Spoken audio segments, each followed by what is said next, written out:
Así que vamos a comenzar en esta tarde con un tema sobre la sexualidad divina, Yahvé, un Dios no célibe, es decir, un Dios que tiene una vida pues muy diferente a la que normalmente se nos ha contado. Y no lo digo yo, lo dice tu Biblia. Así que vamos a comenzar en esta tarde, estimados amigos. Así que agárrense de sus asientos porque hoy es un tema muy, pero muy diferente y fuerte a lo que hemos tocado normalmente en este canal. Y también la advertencia es clara, si existen personas religiosas viendo este video o empezando a ver este video, se les aconseja dejar de hacerlo porque pues no tenemos la culpa de que les causemos pues un dolor de estómago muy fuerte. Ahora bien, entonces vamos a comenzar con algo muy, repito, es un tema no apto también para niños, eso también es claro, si hay niños, pues es lo mejor que no vean este tema por ahora. Y es un acto también no acto para religiosos, ¿no? Los niños, pues porque son inocentes, pero los religiosos porque son a veces muy santurrones y se espantan de cosas que no deberían. Ahora bien, entonces, los genitales han funcionado durante mucho tiempo como un lugar de ansiedad religiosa y cultural en las sociedades humanas. Están codificados con valores y significados de maneras que muchas otras partes del cuerpo no lo están. ¿Por qué empezamos a hablar de esto? Porque lo vamos a entender a lo largo del tema. ¿Qué tiene que ver este punto con los pasajes de la Biblia? Recordemos que en el relato del Génesis, lo primero que hizo el hombre después de su pecado es cubrirse con hojas, no hojas de higuera. Y posteriormente Dios mismo les hace vestimentas de piel para cubrir su desnudez. Así que desde el principio de los relatos bíblicos, que es teología, no historia, pero a fin de cuentas, desde el principio, desde el Génesis, se nos está marcando siempre un recato muy especial sobre la parte genital del hombre, ¿no? Del hombre y mujer, por supuesto.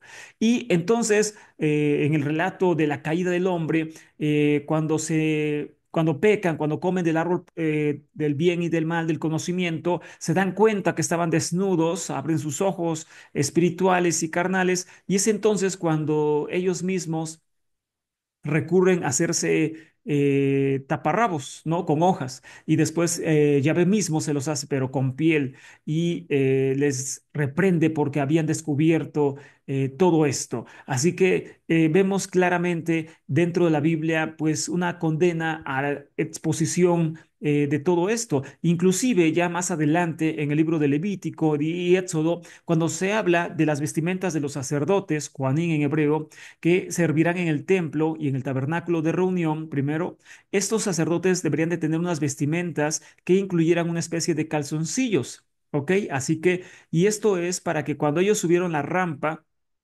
también sus partes íntimas estuvieran cubiertas, estuvieran con ropa interior, una especie de, sí, de calzoncillos, de ropa interior que la misma Biblia marca para que ellos utilizaran en el servicio del tabernáculo. Más adelante veremos más restricciones que había sobre este tema y que son ahora entendibles.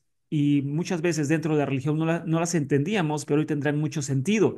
Ahora bien, cubrirse los órganos sexuales, y vamos a hablar de una forma más clara, vamos a omitir ciertas cosas, ciertas expresiones, pero también vamos a hablar de cosas claras, porque repito, el ser santurrones no nos lleva a ningún lado.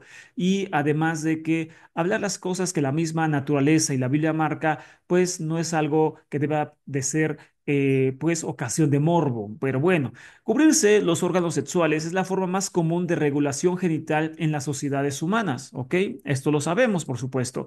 Por lo tanto, exhibirse se toma como una expresión de indecencia, una expresión también de rebeldía, de pornografía inclusive y todo lo demás. Así que la sexualidad también comenzó a ser vista como algo natural, pero pecaminoso dentro del ámbito religioso y bíblico, y inclusive los creyentes se dice en el Nuevo Testamento que disfrutarían de una vida eterna, pero con cuerpos celestiales célibes semejantes a los ángeles. La palabra célibe representa una situación en la cual el hombre se abstiene sobre todo de relaciones sexuales. Entonces es célibe, es un ser que no tiene ya inclinación de este tipo ni necesidad de este tipo de cosas.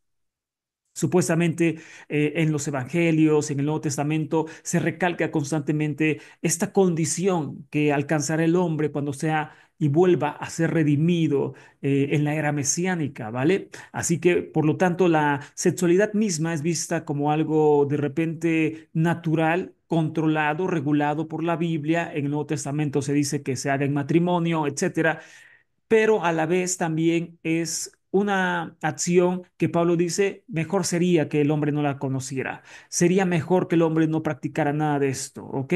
Sin embargo, en el mundo mesiánico se restaurará esta faceta y se eliminará por completo según la tradición bíblica. Eso no va a pasar nunca, pero bueno, es la tradición bíblica. Ahora bien, en el lenguaje mismo de las escrituras, las referencias al cuerpo sexualizado se controlaban de manera eufemística, perdón, o se presentaban de manera poética.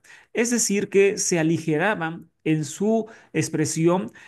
Pasa algo muy curioso con la Biblia, que ya hemos tratado en otro tema, que en la Biblia, cuando se habla de este tipo de sexualidad, cuando se habla de las partes íntimas del cuerpo, se usan términos que son indirectos. No se usan términos directos como es en nuestro caso, en nuestro lenguaje, sino se usan palabras y expresiones que dan a entender todo eso. Cualquier estudiante sincero de la Biblia lo va a entender claramente. Las estrategias lingüísticas comunes para describir los órganos sexuales incluían términos como arco, flecha, bastón, vara, arado, también pozo, campo, jardín, fruta y otras partes del cuerpo servían frecuentemente como sustitutos de los genitales humanos, como es, por ejemplo, mano, muslo, carne, labios, pies, boca, lomos, etcétera. Todos estos sustitutos hablaban de lo mismo, tanto de la sexualidad como de las partes íntimas del hombre y la mujer, solamente que son tratados de una forma más aligerada o poética, ¿vale? Pero a fin de cuentas, en el contexto se entiende que se está hablando de todo esto. Eso es importante porque estos términos nos servirán para entender el tema de este día. Tenemos un ejemplo para, sí, para comprobar que la Biblia hebrea usa este tipo de lenguaje para hablar de los órganos sexuales masculinos y tenemos en Génesis 24:2 cuando Abraham le dice a su siervo, que es Eleazar, el más viejo de su casa, era mayordomo de todo lo que poseía, te ruego que pongas tu mano debajo de mi muslo. Y muchos piensan que se refiere realmente a su pierna, a su cuádriceps, su muslo. No, se refiere a su órgano reproductor de Abraham. O sea, no estoy diciendo una incoherencia, tú lo puedes comprobar. Hay inclusive explicaciones rabínicas, hay libros donde te dan explicaciones de los rabinos donde te dicen esto. O sea, no es mi idea, esto no son mis interpretaciones, no es como un tema que yo haya inventado, sino es algo muy común para muchos, solamente que se toca muy poco dentro del ámbito religioso. Repito, dentro de los libros judíos de explicaciones rabínicas aparecen este tipo de pasajes explicados de la forma que yo te estoy diciendo. Así que yo no estoy inventando algo ni encontrando el hilo negro. Los traductores posteriores han hecho todo lo posible para desinfectar la historia al diluir la sexualidad corpórea de Yahvé y sus características eróticas. Es decir, estimados amigos, algo que para muchos les dolerá el estómago, para otros los tirará de la silla y para muchos otros ya simplemente lo comprobarán. Es que nuestro concepto moderno del Dios Yahvé es un Dios célibe. Es decir, un Dios sin relaciones sexuales, obviamente, que parecería blasfemia para muchos hablar de eso. También un Dios ascético, es decir, un Dios sin tendencias carnales, sin apetitos carnales, ¿ok? Sin lujuria, sin ira, sin muchas otras cosas que vienen supuestamente de la carne y que tenemos los humanos. Así que esta es la imagen más tradicional del Dios Yahvé. Por lo tanto, hablar que el Dios Yahvé es diferente a esto y que el Dios Yahvé no era un Dios célibe concebido por los antiguos, ni un Dios ascético como se concebía en el cristianismo actual. No, sino que el Dios Yahvé también tenía estos roles y estas actuaciones y la misma Biblia lo marca. Ahora bien, pero para los antiguos, Dios era tan familiarmente corpóreo, masculino y sexual como a cualquier ser humano y nadie se escandalizaba de ello. El hecho de que hoy se tome a Dios y la figura divina de una forma distinta no significa que el hombre antiguo así también la concibiera y la tomara. Para los antiguos, para el hombre antiguo, no solamente en Israel, en la Palestina de antes, sino también, por supuesto, en el mundo entero, los dioses no eran dioses célibes, es decir, dioses que no tenían actividad sexual, para que se entienda. Esto no pasaba y no era algo escandaloso para el ser humano antiguo. Esto era algo totalmente aceptado, es decir, algo totalmente regulado y que no escandalizaba absolutamente a nadie. Por eso existen pasajes que muestran de forma figurada esta sexualidad divina. Es decir, la misma Biblia sí dejó la marca de que esto existía dentro de la concepción del Dios Yahvé. Por ejemplo, tenemos en el libro de Ezequiel, capítulo 16, lo siguiente: Te hice tan numerosa como la hierba del campo, y creciste, te hiciste grande y llegaste a plenitud de hermosura. Se formaron tus pechos y creció tu pelo, pero estabas desnuda y descubierta. Recuerden que la Biblia usa eufeminismos, es decir, palabras más suaves que describen cosas un poquito más fuertes. Y tú te darás cuenta que muchas veces cuando se habla de desnudez, es una referencia al ámbito sexual. Por eso en el libro de Levítico, capítulo 18, siempre se dice: no descubrirás la desnudez de tu nuera, no descubrirás la desnudez de tu hijo, no descubrirás la desnudez de tu parienta, no, etcétera, etcétera, de tu padre, de tu madre. Obviamente, cuando se habla de desnudez, no se está hablando solamente del aspecto físico, de quitarse una prenda, se está refiriendo a la sexualidad. Es una forma de decir: no tendrás relaciones sexuales con esta o esta persona en tal condición, pero usa el término desnudez. Repito, entonces, este es eh, bueno, es algo que en la Biblia se repite continuamente, ¿no? Es algo muy común. Entonces aquí está hablando Ezequiel de Israel y habla que estaba desnuda y descubierta. Entonces está hablando el Dios Yahvé, en el verso 8 dice: entonces pasé junto a ti y te vi, y he aquí tu tiempo era tiempo de amores, es decir, tenía, bueno, ahorita lo explico: extendí mi mano sobre ti y cubrí tu desnudez, te hice juramento y entré pacto contigo, declara el Señor Dios, y fuiste mía. Aquí es más obvio que nada, más claro que el agua, que está hablando de una relación sexual. Obviamente figurada, porque está hablando del pueblo israelita en general y está hablando metafóricamente, que los conoció en el desierto cuando era joven, y entonces el Dios Yahvé entró en pacto con ellos, una especie de matrimonio, de sello matrimonial, y todo lo que conllevaba eso. Así que el contexto es obvio, es muy entendible, en el cual se nos está hablando de un cortejo matrimonial con fines claramente sexuales. O sea, esto es más obvio y más claro que el agua. Aquí aparece la expresión: y fuiste mía. O sea, términos muy claros: cubrí tu desnudez, eso es un simbolismo, una forma metafórica de hablar de una relación sexual. Entonces, aquí se está hablando de una actividad sexual tal cual, aunque metafórica obviamente, del Dios Yahvé con su esposa, en este caso Israel. Este ejemplo lo pongo para que tú te des cuenta que la Biblia sí habla de esto. Y aunque en este pasaje específico obviamente es una forma figurada, porque habla de un pueblo, ¿no? No de una persona, sino de un pueblo y de Yahvé, entonces obviamente es un pasaje totalmente metafórico, ¿no?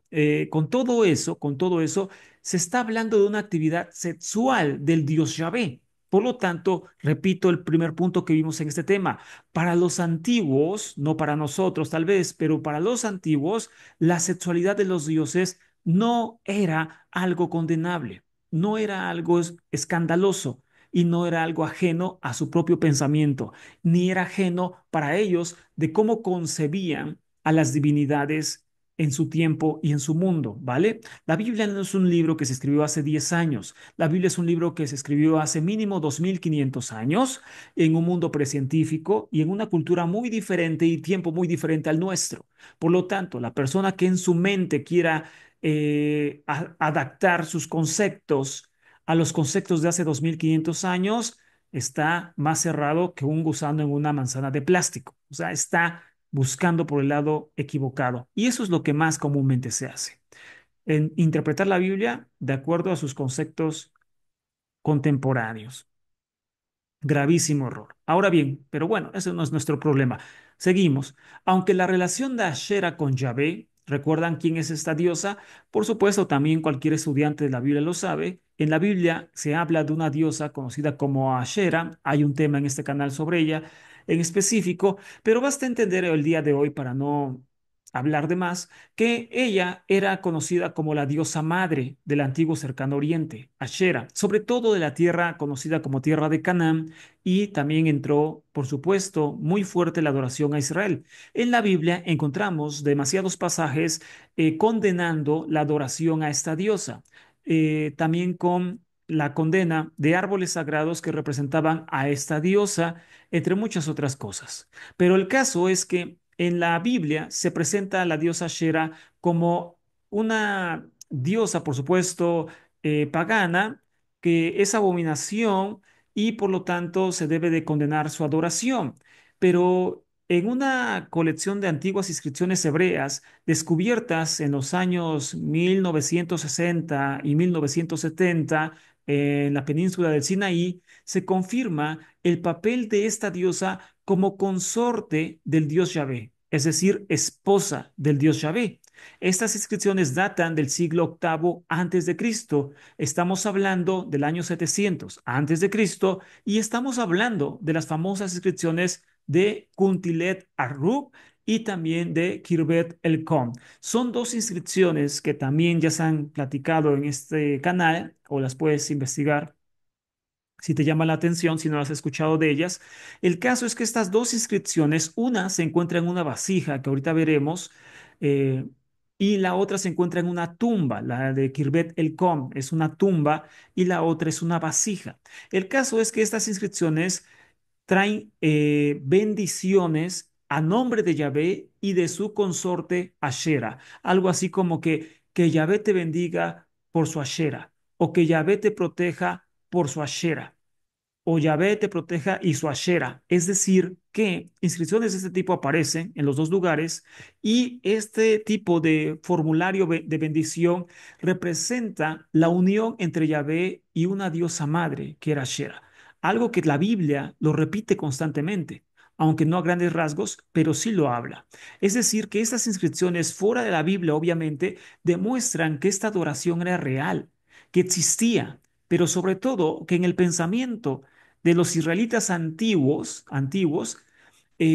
había la idea de que Yahvé tenía una esposa, es decir, que Yahvé no era un Dios soltero, no era un Dios célibe, ni un Dios asexuado, es decir, era un Dios que tenía relaciones sexuales, que tenía una esposa no de forma metafórica, sino real, y que él a través del acto sexual concebía al mundo, porque así lo creían los antiguos.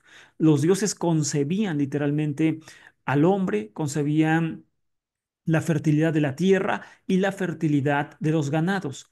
Y de ahí se desprenden demasiados ritos de fertilidad que existieron en la antigüedad. El más famoso de ellos se conoce de mala forma como la prostitución sagrada, que eran sacerdotisas en los templos que rendían servicios sexuales a cambio de ofrendas para los templos, como un acto de adoración a sus dioses y como un acto de ofrenda para que los dioses trajeran abundancia a su tierra. Eso también ya lo hemos hablado. Hoy no abundaremos, repito, porque no es el tema de hablar de Asherah y Yahvé, pero el punto es que el hombre antiguo sí concebía un matrimonio sagrado, con todo lo que eso conllevaba. Lo consideraban la socia tradicional de su dios supremo Yahvé y la adoraban como una diosa protectora y dadora de vida, capaz de mediar bendiciones divinas para el pueblo del dios Yahvé. Y tenemos, por ejemplo, uno de los pasajes en Jeremías donde se dice, aquí no lo vamos a ver ahorita, pero donde se dice que ellos fueron al exilio y se quejan y exclaman al profeta diciendo, desde que dejamos de hacer adoraciones y libaciones a la Reina del Cielo, nos ha venido calamidad y catástrofe. Es decir, que ellos creían que la adoración a esta diosa era una forma en la cual se movía la mano del dios Yahvé para traer abundancia a su vida y fertilidad. Y ahorita lo veremos que así lo creían y así lo pensaban efectivamente. Ahora bien, también podemos entender que la sexualidad de los dioses estaba ligada a su vez con sus funciones de fertilidad sobre la tierra, animales y humanos. Y Yahvé, por supuesto, no fue la excepción.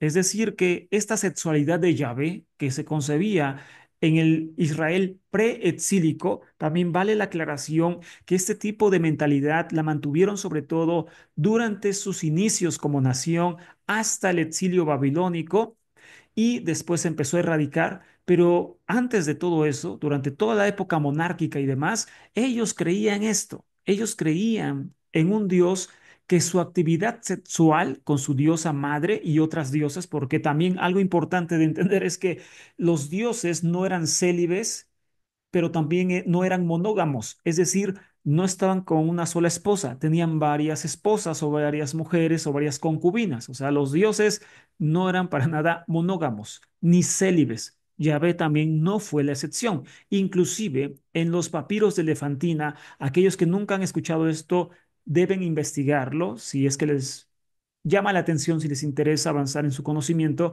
En los papiros de Elefantina aparece también una bendición a nombre de Yahvé y ahora en lugar de Asherah aparece el nombre de la diosa también semítica Anat.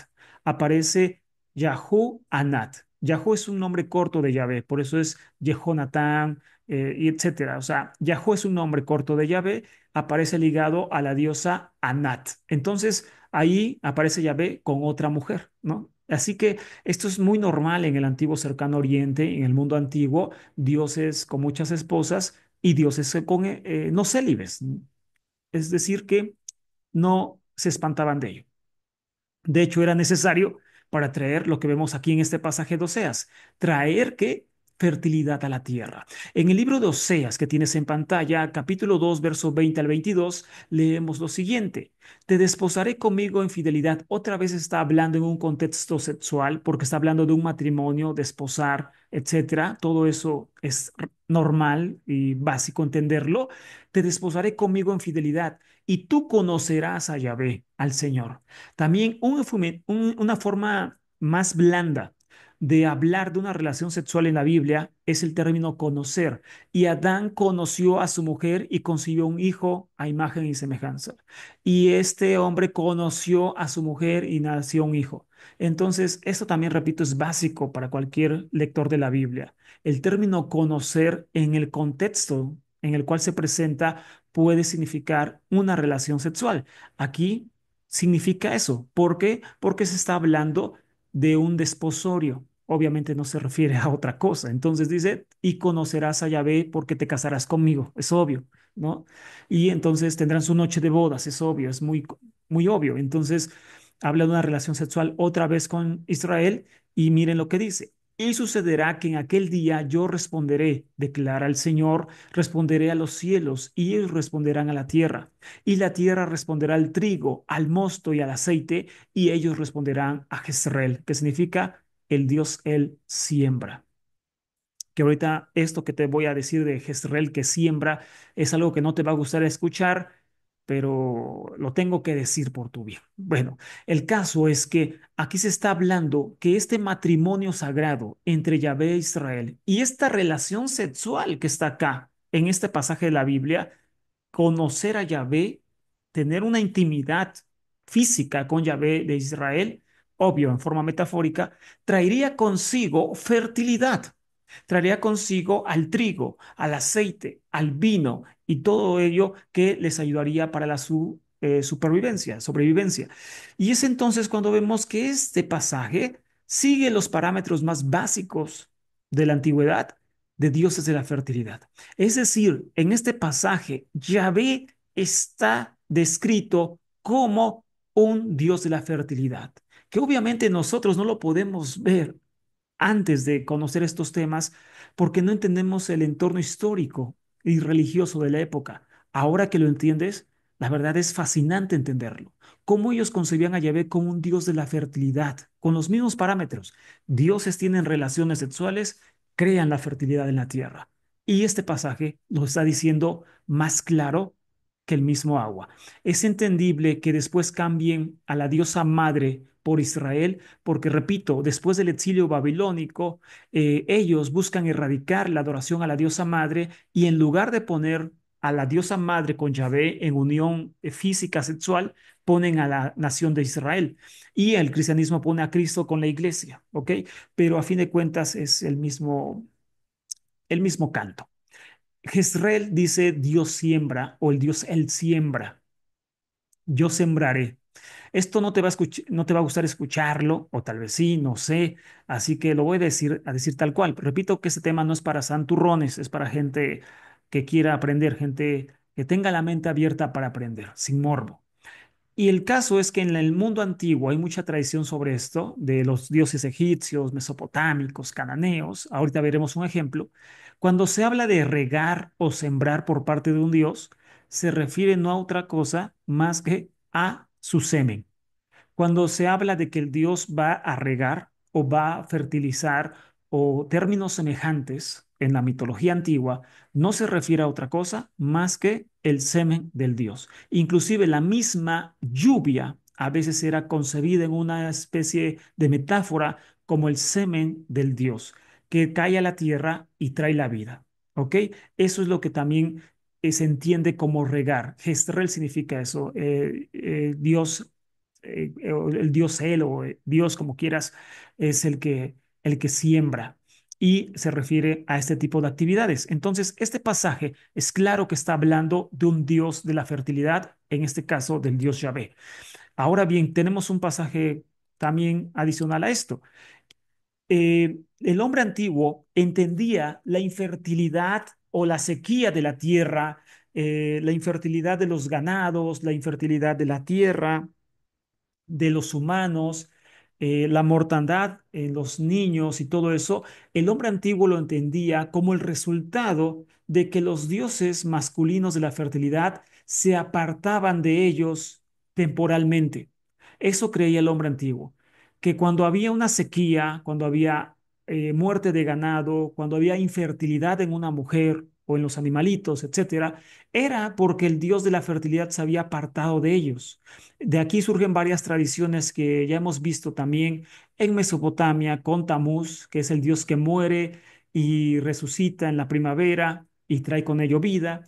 También lo tenemos en la tierra de Canaán con Baal. Baal es un dios que supuestamente va también a la región de los muertos. Ahí es atrapado y su esposa hermana Anat es quien lo rescata del mundo de los muertos. Pero mientras Baal está ahí en el mundo de los muertos, hay sequía en la tierra, hay falta de lluvia en esa región del mundo. Y cuando Baal supuestamente resucita en la mitología, entonces vuelve a traer fertilidad, que es en la temporada de lluvias tardías y lluvias tempranas en la región de Palestina. Y es entonces cuando, pues aquí se entiende esta mitología, esta idea mitológica de que, pues, los dioses se apartan y crean sequía, se acercan y crean fertilidad. ¿Ok? Esto, repito, ya está más que dicho en muchos videos de este canal y pues si alguien lo escucha por primera vez, lo puede investigar más a fondo. El caso es que este mismo concepto aparece nuevamente en la Biblia hablando del Dios Yahvé, un Dios de la fertilidad, de la sexualidad, fertilidad, sinónimo de sexualidad en la Biblia y en el mundo antiguo, se aparta y cuando se aparta trae consigo ¿qué? Trae consigo la esterilidad de la tierra. Dice Oseas 9, 11, 12. Está en tu Biblia. No me culpes a mí. Si me ofendes a mí a través de los comentarios o lo que tú quieras hacer, eso no cambia la realidad. Está en tu Biblia. Ahí está, a menos de que arranques la hoja. Oseas 9, 11, 12 dice, como un ave volará Efraín, como un ave, perdón, volará de Efraín su gloria. No habrá nacimiento, ni embarazo, ni concepción, infertilidad. Aunque crían a sus hijos, se los quitaré hasta que no quede hombre alguno. Sí, hay de ellos también cuando de ellos me aparte. Qué casualidad que el Dios aparta y hay infertilidad. El Dios acerca, como lo vimos aquí en Oseas también, Dos, y hay fertilidad. ¿Qué casualidad? No es casualidad. Se llama dioses de la fertilidad sexuales. Ahora bien, esto que voy a decir es tremendo, es muy fuerte, pero yo sé que a muchos les va a gustar conocer todo esto. Hay un término que se entiende como sociedad falocéntrica. Bueno, una sociedad falocéntrica es aquella en la que el falo o pene es el elemento central de la organización social y religiosa. Recuerden, no es un tema para santurrones, no es un tema para espantados. Si ya te espantaste hasta acá, te da tiempo de desconectarte porque lo que sigue es todavía más fuerte. Así que te doy 2 segundos para que vayas a persinarte, a rezar una Ave María y a pedir por mi alma, pero va a seguir más fuerte el tema y a pedir que algún Dios de la fertilidad me perdone. Seguimos. Entonces, ya que se desconectaron las personas que se espantan, seguimos los que queremos aprender. Ahora bien, entonces, esta sociedad es la que tiene como símbolo central o elemento central el falo o pene masculino. Y en su organización social y religiosa gira alrededor de la sexualidad masculina. ¿Por qué digo esto? Porque la Biblia es una sociedad falocéntrica, al igual que muchas sociedades antiguas. No es algo alarmante ni es algo negativo en ese aspecto porque pues así eran las sociedades de antes. O sea, no estoy hablando mal de nada.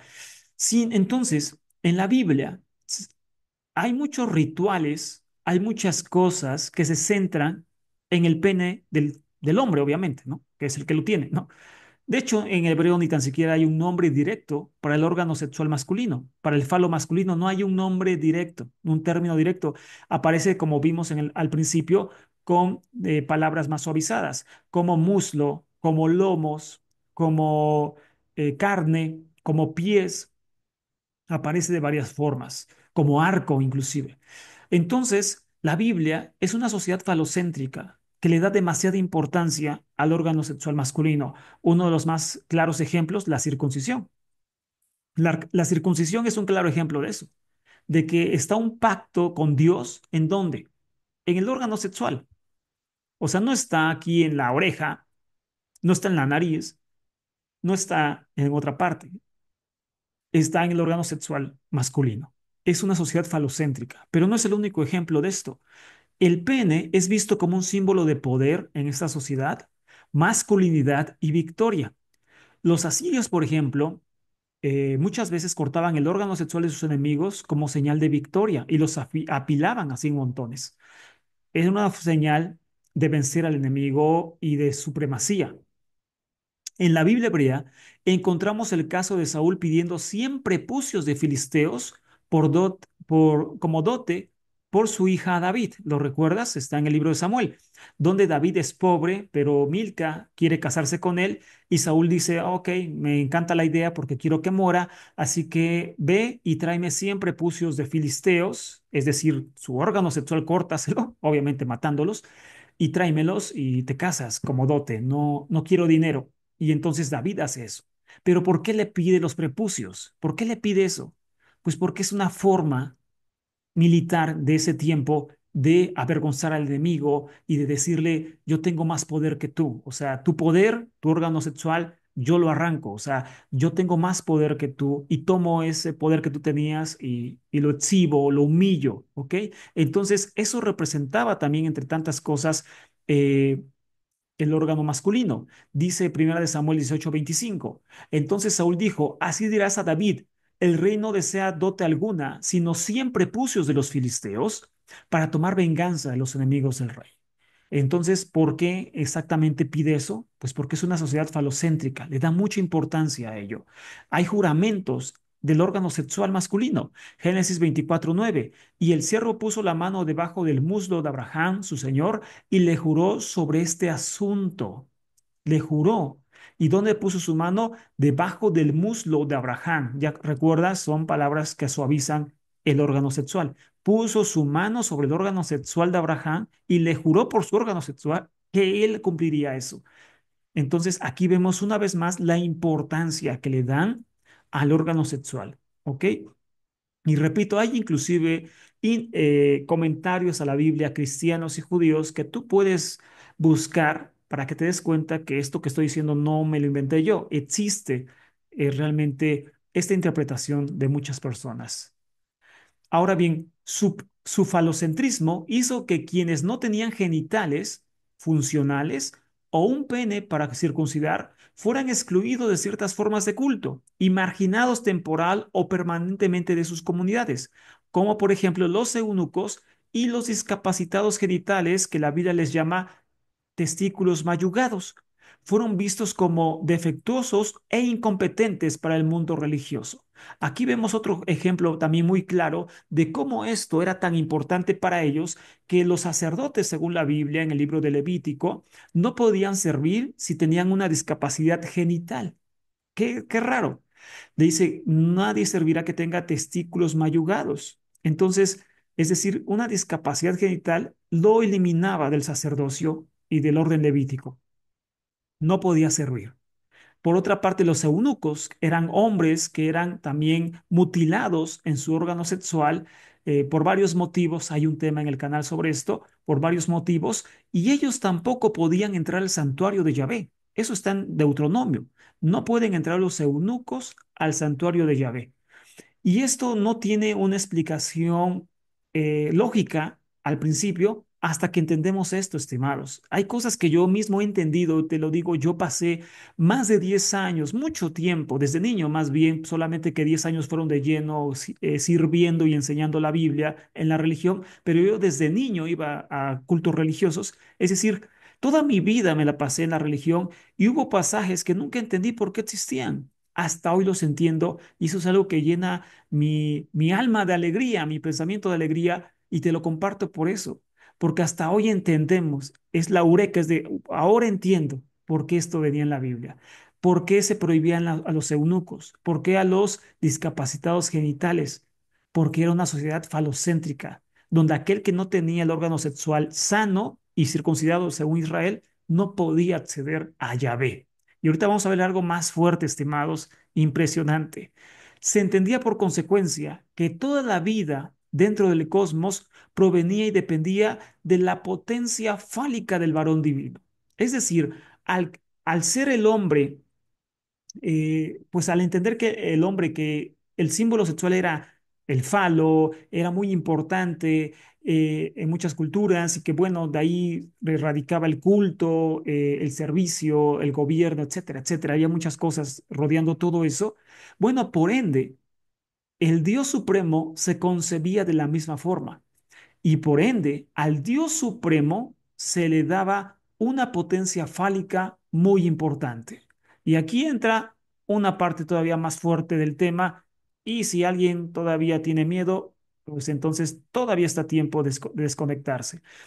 Y sobre esto, pues podemos ver que está el libro de Ezequiel hablando del Dios Yahvé. Entonces, si para el humano supuestamente era importante, pues entender que el órgano sexual masculino tenía que ser sano y que radicaba muchas cosas, pues así también, de la misma forma, concebían a la divinidad. Y es por eso que en el libro de Ezequiel 1, 26 y 27, supuestamente Ezequiel tiene una visión del dios Yahvé junto al río Quebar en Babilonia y lo mira de esta forma. Y sobre el firmamento que estaba por encima de sus cabezas había algo semejante a un trono, de aspecto como de piedra de zafiro, y en lo que se asemejaba a un trono, sobre él, en lo más alto, había una figura con apariencia de hombre. Entonces vi en lo que parecían sus lomos y hacia arriba. Otra vez aquí viene lo que vimos al principio, una forma más relajada de hablar del órgano sexual. Los lomos, también cualquier persona estudiosa sabe que esto se refiere al órgano sexual masculino, los lomos, y saldrán de tus lomos, etcétera, etcétera. Y entonces, pero aquí no está hablando de un humano, Ezequiel, está hablando del Dios Yahvé. Y dice que vio a qué? Sus lomos, vio su órgano sexual en el trono, en el trono. Pero esto no es lo único. también hay otro profeta que ve a Yahvé y ahí nos da un paso más allá. Hay otro profeta que ve a Yahvé en su trono y es el profeta Isaías. Y en su capítulo 6 también nos vuelve a narrar esto, que es ahora más claro de entender para nosotros. Dice, en el año de la muerte del rey Usías, en el año de la muerte del rey Usías, yo vi a Yahvé sentado sobre un trono alto y sublime, y la orla de su manto llenaba el templo. Hasta ahí nos habíamos quedado todos. Pero por encima de él había serafines, cada uno tenía 6 alas, con dos cubrían sus rostros, con dos cubrían sus pies y con dos volaban. Aquí viene algo tremendo, estimados. Número uno, hablamos del verso 2 que habla de los serafines. Dice que las alas le servían para cubrir sus pies y sus rostros y volar. Pero también nosotros, sin entender que la Biblia usa este tipo de términos, podríamos pensar que el término cubrir los pies se refiere literalmente a los pies y no tiene sentido. ¿Para qué va a cubrir sus pies un ángel? Este término se refiere al órgano sexual. Por eso también en el libro de Ruth se dice que Ruth descubrió los pies de Booz y Booz se espantó. Descubrir los pies, descalzar los pies, en el contexto, por supuesto, de cada pasaje, muchas veces, la mayoría de las veces se refiere a descubrir los órganos genitales de la persona, a veces hombre o mujer. Y en este caso, ellos están cubriendo los órganos sexuales. Es una sociedad falocéntrica, recuerda. Pero el número uno, el verso uno es el más impactante, porque dice Ezequiel que ve la orla del manto de Yahvé llenar el templo, la orla. Y alguien dice, ah, es su manto, es su túnica. No, Isaías no hace mención de un manto, según los estudiosos. Más bien, el término hebreo que emplea para referirse a las extremidades inferiores de la deidad es el término shul, comúnmente utilizado por los profetas bíblicos, no para referirse a los bordes de una prenda, sino para aludir deliberadamente a las realidades carnales de los órganos sexuales. En otras palabras, aunque te suene sorprendente, grotesco, como tú quieras, él está diciendo que está mirando al Dios Yahvé con un órgano sexual gigante. Él está mirando igual que Ezequiel, porque eso lo dijo primero Ezequiel. Yo vi a Yahvé de los lomos hacia abajo y no sé qué. Está hablando de una apariencia sexual de Yahvé. Después, Isaías habla ya a grandes rasgos de que Yahvé muestra ya más específicamente su órgano sexual y que llenaba el templo, o sea, gigantesco. Y esto parece risible, parece absurdo, pero ¿qué crees? Tenemos cosas que te van a impresionar más. Eh, en las historias mitológicas de las tablillas encontradas en Ugarit, que datan del 1200 antes de Cristo, existe una parte donde se describe el falo o el pene del dios El, que es el dios principal de Canaán, y hace varias apariciones. En un mito, el dios se dirige a la orilla del mar en el borde del mundo, donde se encuentra con dos jóvenes diosas. Ellas lo instan a tener una erección y a tomarlas en cuerpo y matrimonio. Recuerden, no es un tema para religiosos, para gente espantada. No, no, no. Es un tema para gente estudiosa, ¿no? Ok, bueno. La respuesta es inequívoca. El pene de él, según esta tablilla, creció tanto como el mar. El pene de él creció tanto como el océano. Después de instarlas como novias en su casa, agarra su pene con su mano derecha y lo dispara hacia el cielo. Una eyaculación, obviamente, como una flecha para tentar a sus nuevas esposas a consumar el matrimonio.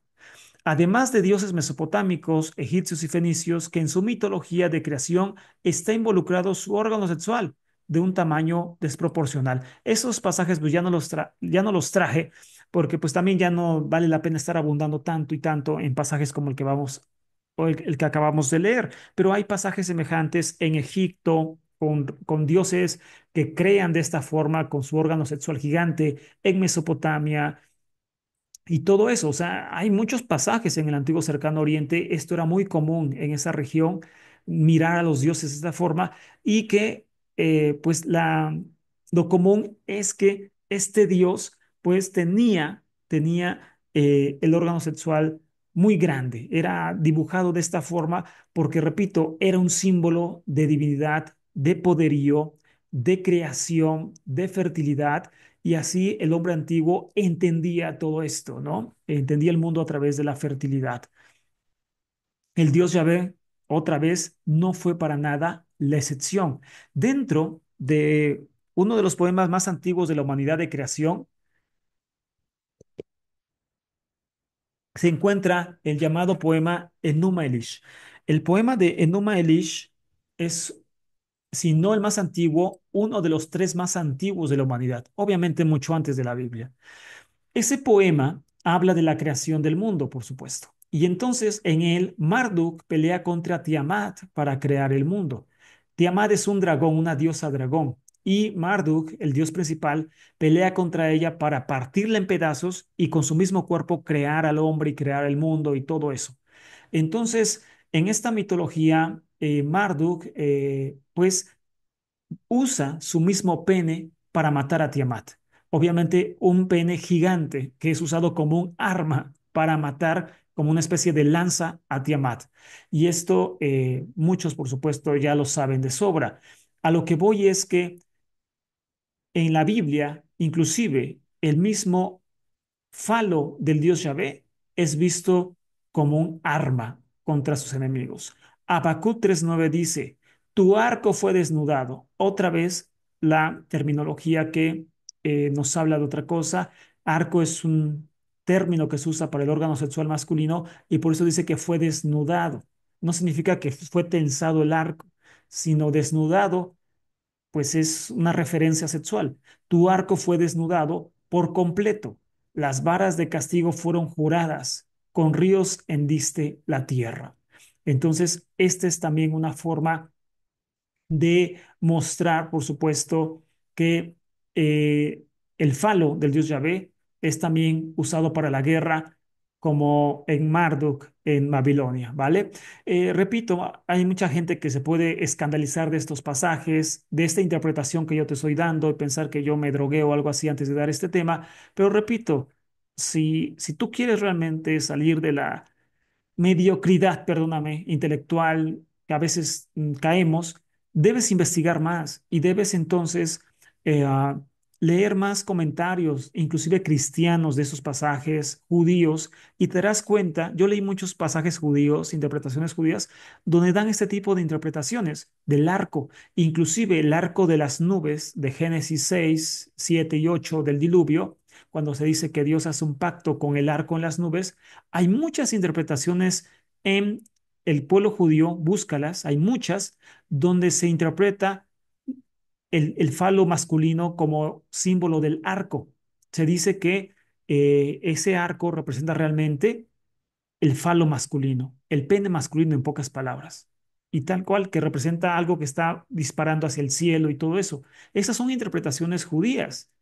Entonces, no es algo como que eh, ¿cómo llamarlo? Pues espantoso o algo hereje. Son interpretaciones que se han dado cuando se entiende el contexto cultural de estos pasajes y de el tiempo en que fue escrito la Biblia. ¿Ok?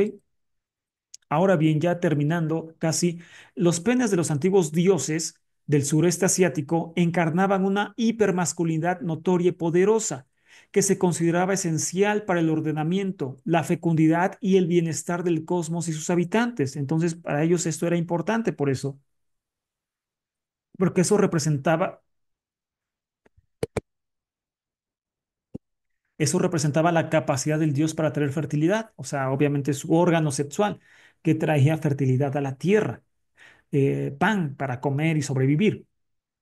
Entonces, por eso era tan evidente esto y tan importante, ¿ok? Y entonces, Yahvé, por supuesto, no fue la excepción. En esta ecuación, Yahvé no fue para nada la excepción, a diferencia de lo que habíamos pensado hasta ahora. Y mira esta parte, hablamos de la diosa madre, la diosa Shera, y entonces voy a explicar esto antes de despedirnos. Y entonces, Hablábamos de que hay dos inscripciones del año 700 antes de Cristo encontradas en la península del Sinaí que hablan de Yahvé y su Ashera y la diosa madre. Una es Kuntilet Arruj y la otra es Kirbet El Kom. Kirbet El Kom es una tumba y Kuntilia Ruth es una vasija. Esa es la diferencia. La inscripción está en una vasija. Y en pantalla tenemos parte de la inscripción de Kuntilet Arruj. Tú también la puedes buscar en internet. Ahí tengo el nombre en pantalla para que la puedas investigar y te des cuenta que aquí no se está inventando nada ni se está fumando algo raro para hacer temas. Esto viene, bueno, número uno en la Biblia y dos también en la arqueología e historia. Bueno, lo que te quiero mostrar a través de esta imagen de continuidad RUG, más que la inscripción de Yahvé Suashera, eh, si te das cuenta, en los círculos rojos hay dos seres humanos o representaciones de seres humanos. Al fondo hay otro tocando la lira o el arpa, ¿no? Chiquitita, está tocando. Y al frente están dos personas, también un toro con su cría o una vaca con su cría. Bueno, el caso es que, si te das cuenta, obviamente en el círculo rojo aparecen sus órganos sexuales muy pronunciados. Esta inscripción es real, repito, tú la puedes buscar. Es real, nadie la inventó. Y entonces, para los estudiosos, en esta vasija donde aparece la bendición de Yahvé y su Ashera, te bendiga Yahvé por su Ashera, al aparecer dos seres humanos, ellos creen que se refiere a la pareja divina, que este, el más grande, el de enfrente, es el dios Yahvé y la de atrás, más chiquita, es la diosa madre, la diosa Shera. Ellos son representados acá. Si te das cuenta, en una imagen no tiene pene el ser humano más pequeño y en la otra imagen sí lo tiene. ¿Por qué? Porque esto se cree que es un error en las primeras investigaciones que se hicieron, ya que no se limpió sí, no se limpió bien la vasija y todo eso. Y cuando vieron que la primera imagen tenía falo, tenía un pene dibujado, dieron por hecho que la segunda también lo tenía. Pero la vasija está en el Museo de Israel y ya se han hecho investigaciones más claras, se ha limpiado mejor la vasija y todo eso, y se ha puesto en orden todo y se ha demostrado que la segunda imagen no tiene órgano sexual. Es decir, a la primera se lo pintaron ya otras personas como una edición, pero la vasija original no tiene eso. Es decir, se refiere a una mujer. Es representación de una mujer, la imagen real que está en la vasija, y el segundo sí es un hombre con un pene pronunciado.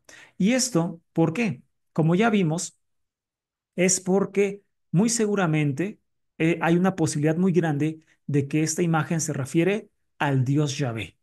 Y como ves, hay algo semejante a lo que los profetas están narrando, tanto Ezequiel como Isaías.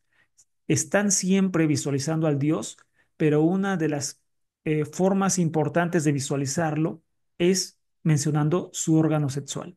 Así como para que aquel que dibujó esta vasija 700 años antes de Cristo, era importante pintar su órgano sexual, es decir, no estaba de más, ni era por morbo, ni era por lujuria o cosas de esas, sino es que está representando la fertilidad de este Dios. Recuerden, esto representa fertilidad, el poder de provisión que tenía ese Dios para ellos. Así lo concebían. Hoy nosotros lo podemos ver con morbo, con espanto, con santurrenería y ahí persinarnos, ¿no? Eso es de payasos. No, aquí estamos hablando realmente de la historia, de la cultura que se tenía en ese tiempo. Y es entonces cuando eh, aquí se pinta el órgano sexual al dios Yahvé, si es que realmente él es representado acá, y esto representa pues la provisión que tenía Dios Yahvé hacia ellos, su falo, su provisión, su fertilidad y su capacidad de proveerles alimento a ellos, ¿vale?